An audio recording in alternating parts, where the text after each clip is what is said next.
Chris Froome defeated 2017 champion Tom Dumoulin by 46 seconds to win a maiden Giro d'Italia title. Chris Froome says there should be no question at all about the validity of his Giro d'Italia success. Team Sky's Froome wrapped up his maiden Giro victory on Sunday to become only the third man to hold all three of cycling's Grand Tours simultaneously. The 33-year-old Briton is involved in an ongoing anti-doping case after giving an adverse result in a test at last year's Vuelta a España, but he told the BBC he was tested every day of the 3-week Giro. Four-time Tour de France champion Froome has asthma and received permission from cycling chiefs to use legal asthma drug salbutamol at the Vuelta, which he went to become the third man to claim the Tour and the Vuelta in the same year. However, he was found to have double the allowed level of the drug in his urine, with cycling's governing body, the UCI, still investigating and Froome denying any wrongdoing. He competed at the Giro and is the first British man to win the race in its 101-year history. There should be no question at all about the validity of the results here,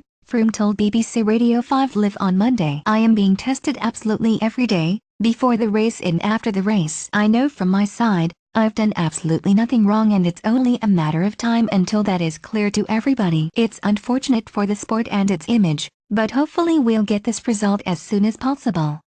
For everyone, that would be the best thing possible. We're in the middle of that process right now.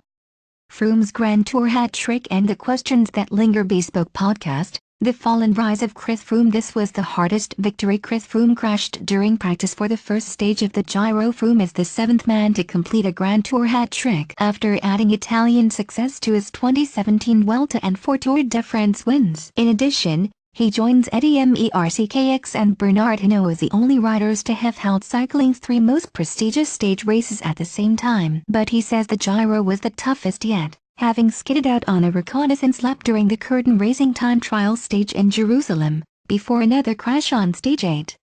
It's so much more unpredictable, Froome said. It's a lot more explosive and, with the risk involved in terms of crashing and missing the right move at the right moment. I think this is the most tricky of the 3 Grand Tours that we have on our calendar. This was the hardest victory for me.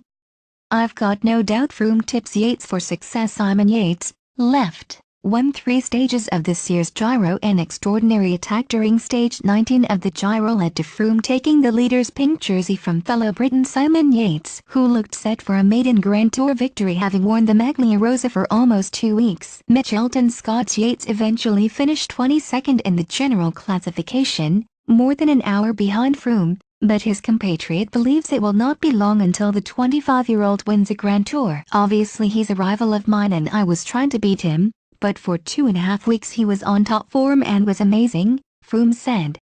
Simon rode an incredible race. He had such a strong lead and it really looked as if he was going to win the race. Unfortunately, it was 2 or 3 days too much for him, but I'm sure he is going to bounce back. I've got no doubt he will win one of these big races one day.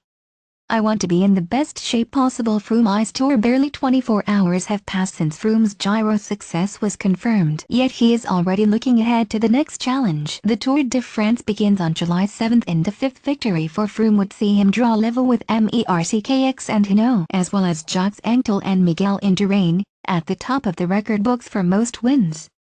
It's been a brutal 3 weeks. As picturesque as it was rolling into Rome on Sunday, the cobbled streets have left their mark on us. He said, I'm going to take 2 or 3 days off to relax with my family, but then it's straight back into training. It's 6 weeks to the start of the Tour de France, so that's the big goal now. I want to be in the best shape possible for the start in July.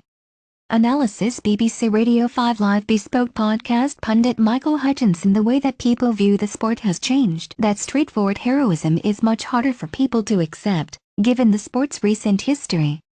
There is so much cynicism about bike racing in general. In some ways we have had a Schrodinger's Giro d'Italia, a race that Chris Froome is both winning and not winning. Whether his win is good or bad for cycling as a whole largely comes down to its outcome.